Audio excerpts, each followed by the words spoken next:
ઈડર તાલુકામાં સગીર વયની દીકરીને અસામાજિક તત્વો દ્વારા છેડતી કરતા તેમજ અપહરણ કરવાની ધમકી આપતા 40 દિવસ પહેલા ઈડર પોલીસમાં ફરિયાદ નોંધાઈ હતી।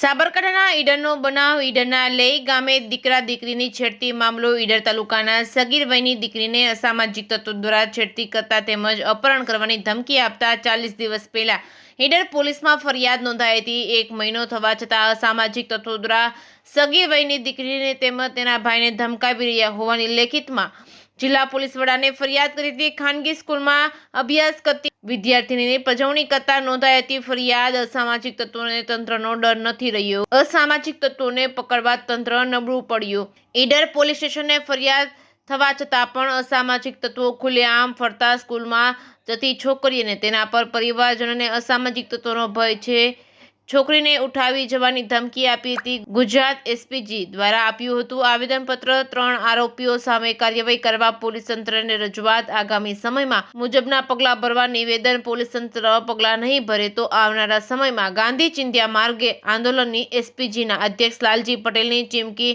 કોઈ પગલાં નહીં ભરે તો એસપીજી સહિત પાટીદાર સમાજ માંડશે મોરચો।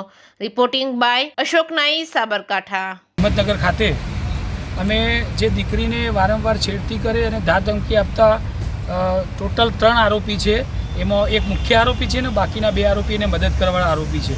તો આ છેલ્લા 1 મહિનો ને 10 દિવસથી વારંવાર પરિવારની કમ્પ્લેન, સગા સંબંધી અને સમાજના ઘણા બધા લોકોએ કમ્પ્લેન કરી કે આ વારંવાર આ લોકો જ વારંવાર હેરાન કરીને દીકરીને હેરાન પરેશાન કરે છે। અત્યારે એવી મુશ્કેલી થઈ છે કે દીકરીને જીવવું પર આરામ થઈ ગયું છે। તો કેમ આ આરોપીઓને પકડવામાં આવતા નથી? 1 મહિનો ને 10 દિવસ થઈ ગયા છે। તો અમે આજે એસપી કચેરી આવેદનપત્ર આપવા માટે એસપીજીના હોદ્દેદાર આવ્યા છીએ અને કાર્યકર્તાઓ કે વહેલામાં વહેલી તકે આ આરોપીઓને પકડવામાં આવે, જેથી કરી આવું કોઈ ગુનાનું કૃત્ય કરતું હોય તો અટકી જાય। તો મારી નમ્ર વિનંતી છે તંત્રને કે વહેલામાં વહેલી તકે આરોપીઓને પકડવામાં આવે, જેથી કરી આ દીકરી જે ડરાવીને ગભરાવીને ફરે છે એ ફરે નહીં। જો આવું નહીં કરવામાં આવે તો એસપીજી દ્વારા આગળ અમે કડક પગલાં ભરી અને આખા જિલ્લામાં પ્રોગ્રામ અમે આપીશું।